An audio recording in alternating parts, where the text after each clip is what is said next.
Welcome back! Today, I am going to attempt to give you the singularly most useful, ridiculously overpowered strategy for writing chord progressions that you are ever likely to find. And I like to call it the simple pattern method for writing chord progressions, because it only really takes 3 steps. Number 1 is to pick a starting chord. Number 2 is to choose an ending cadence. And then number 3 is to just fill out the middle using any simple pattern. And that's it. Super simple. But the impact this can have on your music is astronomically bodacious. So let's dive in, shall we? Step number 1 is to pick your starting chord. You don't really need to worry about picking a key to write with. You can if you want, but often just picking a single chord is more than enough to kickstart the vibe that you want to create. You could try going with a major triad, or possibly a minor triad, or even something like a major 7th. It all just depends on what kind of mood you're going for. My recommendation is to start with an idea of the emotion you want to try and convey, and then pick a chord that you think supports it. Genuinely, you can be as thoughtful or as random as you'd like. The really cool thing is that as long as you follow all 3 steps, no matter how much thought goes into it, it will always result in a strong, usable progression. That being said, the most powerful tool I can recommend is to pick a very specific chord relationship, or 2 chords that sound really good together and help evoke a specific emotion, and use that CR as a guide to your starting point. If you're new to CRs, check out my video on the topic. It's linked in the description below. But for example, I personally love the sound of a major chord moving into a minor chord a perfect 5th away. So, I'm sorry, I just love that sound. So I'm going to kickstart this chord progression with that sound in mind by starting with a C major triad. Step number 2 is to pick your cadence. Now, a cadence is literally just any combination of 1 to 3 chords that helps signal the end of your progression. And while you are more than welcome to, you don't really have to follow any of the classical rules. Literally any pair of chords that have little to no common tones can feel like a cadence, especially if you return to your starting chord or land on a chord that shares 2 or more notes with your first chord. So if you don't know a lot of music theory, my recommendation is to end your chord progression with the same chord that starts it. Most chord progressions tend to be either 4 or 8 bars long. We're going with 8 bars in this video just because that's what I tend to personally write with. And so in the 8th measure, I'm just going to add another C major chord. For example, a D minor 7, which only shares a C natural between the 2. Sounds like a good way to end a chord progression to me. However, if you are the kind of person who prefers to work with more tried and true options, there are plenty of traditional cadences you can work with. You can try the authentic cadence. You can try a deceptive cadence, a heroic cadence,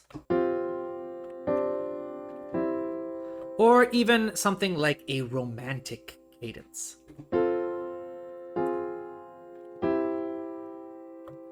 Whichever option you choose, it's up to you, all right? Again, as much or as little thought as you'd like.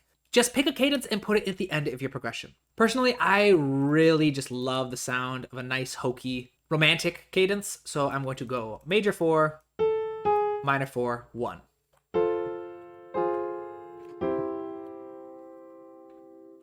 The third and final step is to fill this empty space in the middle with literally any pattern you can come up with.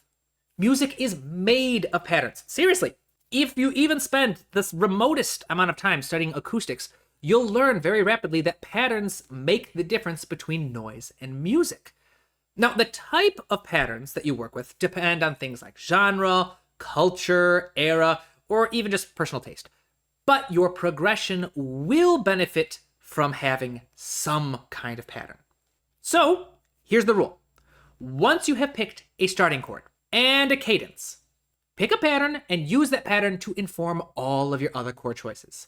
This pattern will lead you up to the cadence, and at the very end, the cadence can always interrupt it. It doesn't have to, but it can always interrupt it, all right? I encourage you, make up your own patterns. It's super fun and creates the weirdest, most interesting chord progressions you could ever think of. But I understand that's not always helpful for everybody. So let's cover 6 of my personal favorite patterns for creating really cool chord progressions every single time. Our first pattern should be very familiar with anyone who's been following my channel for a while. It is called sentence structure, and it has a pattern of A, B, C. Each letter stands for a different pair or small group of chords. For example, our first letter A is going to be our first two chords. We're starting with C major, so let's pick a second chord. It can be any chord that you think sounds good with C major. Earlier, I talked about how one of my favorite combinations is a major chord into a minor chord with roots, which are the pitches the chords are named after, a perfect fifth apart. For example, C major to G minor. I love that sound. So this is our first combo. The pattern says play A, then repeat idea A. Now, honestly, if you don't want it to sound too repetitive, you are more than welcome to use some different inversions. All right, just keep it from sounding too repetitive. This is personal choice, personal taste, and the degree to which you follow voice leading principles is, again, up to you, but you don't have to. The next step in this pattern is to pick two new chords that you think sound really good. And again, these can be any combination of chords that you think sound good together. They don't even have to be related to the first two that you picked. For example, let's try just an A minor followed by a D minor. And these two chords make our idea B. The final letter, C, that's easy. We can just say stands for cadence. And here we have our idea. All right, it goes A repeated, B, cadence. Super simple, but effective.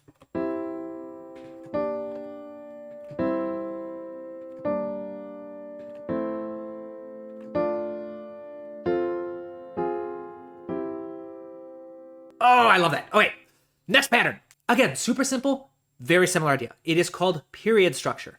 And instead of going A, B, C, it goes A, B, repeat A, again, sometimes with a little bit of variation if you'd like, and then cadence. Very simple idea, very effective chord progressions.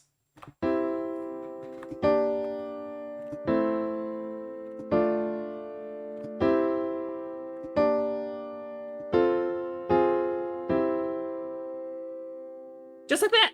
Pattern number 3 is called the absolute progression. Super simple. It involves just picking two chords and repeating them over and over and over again until they get interrupted by the cadence. So, to change things up again, let's come up with a new combination of two chords. Let's say C major and D minor. I picked that chord randomly, didn't put any thought into it. Now, what we're going to do is very simply copy and paste this idea twice to fill out the middle. And as we do this, we can try using chord inversions to create a little more interest in our ideas. All right? You don't have to, but I find that it gets very, very repetitive and a little boring if I don't. Regardless, again, super simple, but super effective.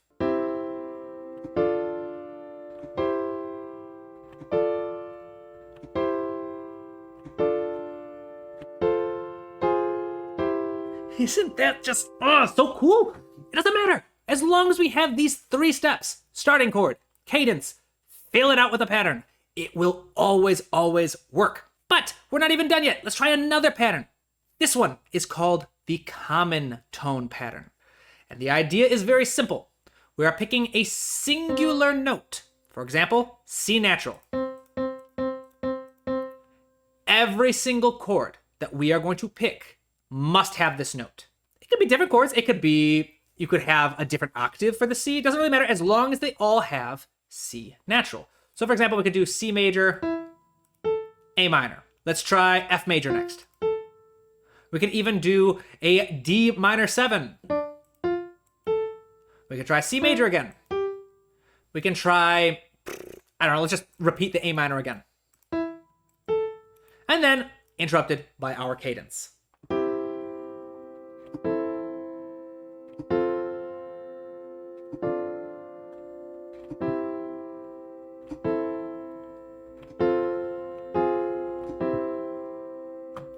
Right? And in this case, our pattern didn't even get interrupted by a cadence because our cadence has a C natural in it. But it doesn't matter because we have the cadence, we have the starting chord. The cadence doesn't always have to interrupt the pattern. We just need to have a cadence. If I had picked any of these common tones, a G, an E, or even if I had decided to do the 7th and add a B in there for some random reason and make sure that all chords have a B in them, it doesn't matter. There is a pattern, and that pattern is what establishes logic. It's what establishes structure, which is so imperative to music. Noise with no pattern is, by definition, noise. Again, the types of patterns are completely dependent on things like culture, personal tastes, era, what have you, genre, things like that. But there will always be a pattern if it sounds musical. For example, let's do another common pattern. This one is very common in kind of impressionistic era jazz. It is called the constant structure pattern. It's pretty cool. The idea is you start with a bass line first. All right, these were just random. I didn't put any thought into it. Then you pick a chord structure, a quality, a shape. All basically mean the same thing. For example, I've decided on a major triad. It could be a minor triad. It could be a minor major 7th. It could be a 9 chord of some sort. It should be a sus chord of some sort. Doesn't matter. Pick a chord shape, and that's the only chord shape you're going to use. All right, the pattern is what legitimizes it as being musical. All right, so for example, major chord, we're just going to build a bunch of major chords. D major, G major, A major, B major, G major again, and then we get interrupted by our cadence. I'm going to very quickly just do a little bit of voice leading, just to make it a bit easier to play on the tiny little keyboard I have on my desk. And then we get to listen to it. It's going to sound weird because it's a different kind of pattern than we're used to, but it's still going to work.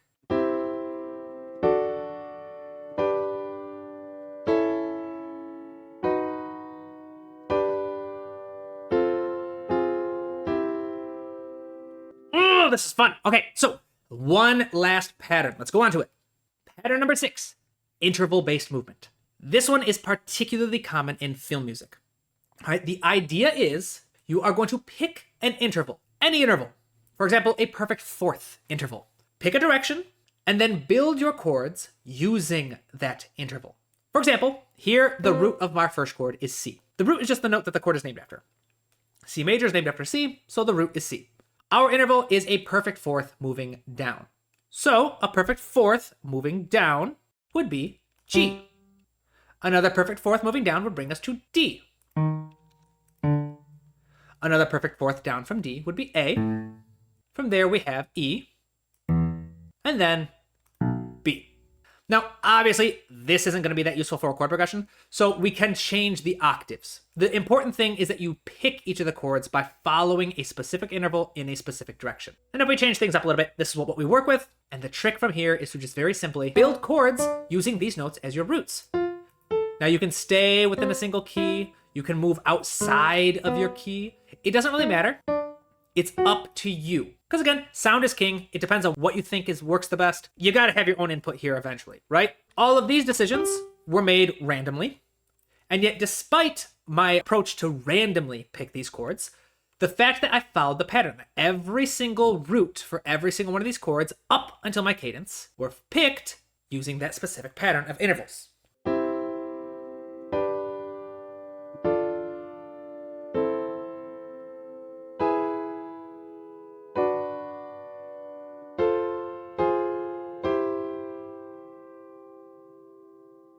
And that's it. Just 3 steps, and you will never run out of cool, flexible chord progressions again. Now, obviously, understanding and knowing music theory can help you go even deeper. The more tools you have, the more options you discover, and often the more surprising patterns you will find yourself using. This video is not meant to tell you music theory is unnecessary or you don't have to study music theory. It's meant to help level the playing field. A very deep dive into music theory will very quickly reveal that any approach to writing music can be distilled into just a simple application of patterns. The types of patterns, again, are completely up to the composer and their context. But they exist, and it's something I find really cool, and something that I can't help but geek out over. All right, and so I wanted to share it in this video. If you would like to continue learning and you want to learn even more music theory so you can also start unlocking secrets and things like this, check out my textbook, The Musical Storyteller. an over 400-page deep dive into writing emotional, story-driven music. I want to thank my amazing patrons and channel members for making this video possible. If you'd like to support the channel or get early access to private tutorials like this one, the links are in the description below. Until next time, keep studying, keep experimenting, and keep writing new music, my friends. I will see you in the next video.